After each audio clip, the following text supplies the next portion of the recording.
Hi, Sid Dobrin here with Inventive Fishing, and I've been thinking about forage fish. You know, those little fish we call bait fish, things like shad, menhaden, mullet, herring, those kinds of fish.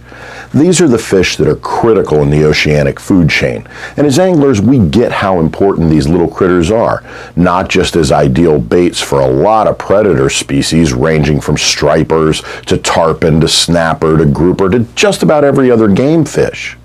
But the thing about these little fish is that when fisheries policymakers sit around talking about how to manage big fish fisheries, these little guys usually get left out of the conversation.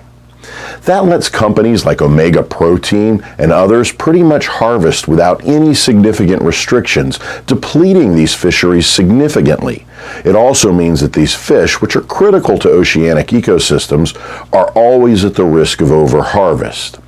But just a few days ago, Representative Debbie Dingell, a Michigan Democrat, and Representative Brian Mast, a Florida Republican, introduced a bipartisan legislation to protect forage fish and to promote responsible management of forage fish. The proposed legislation, which is known as H.R. 2236, the Forage Fish Conservation Act, is also co-sponsored by Representatives Matt Cartwright, a Democrat out of Pennsylvania, Fred Upton, a Republican out of Michigan, Billy Long, a Republican out of Missouri, and Jared Huffman, a Democrat out of California. The Forage Fish Conservation Act works in conjunction with the Magnuson-Stevens Act, the primary federal law governing marine fisheries management, which, thanks to the enactment of the Modernizing Recreational Fishing Act at the end of 2018, has started to be revised to take recreational fishing into account. Now, what the Act would do, this Conservation of Forage Fish Act would do, is pretty straightforward. And most importantly, I think, what it does is actually set a definition as to what constitutes a forage fish. The Act calls for a, quote, national science-based definition for forage fish in federal waters. I like that. It clears up the ambiguity. Now we'll know what people mean when they say in regulations this is a forage fish. But the other thing that it does is it assesses the impact that a new commercial forage fishery might have if it were developed on existing fisheries, fishing communities, and the marine ecosystem prior to that fishery being started.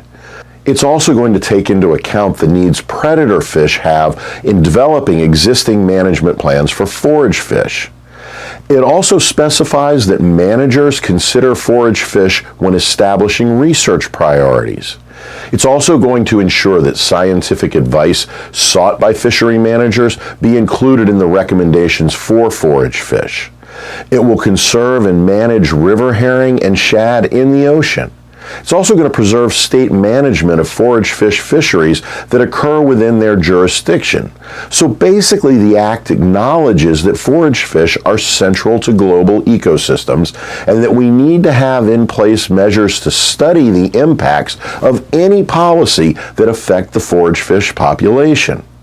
That seems pretty important to me, and it seems like it's been a long time in the coming. So what can you do to support this act and support the protection of forage fish?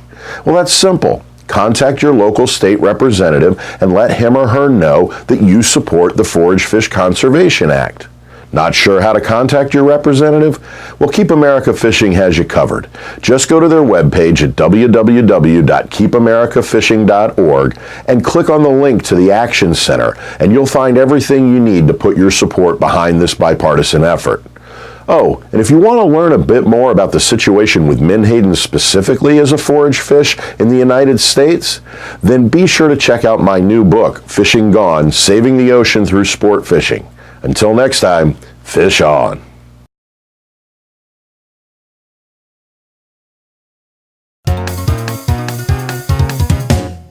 Can't.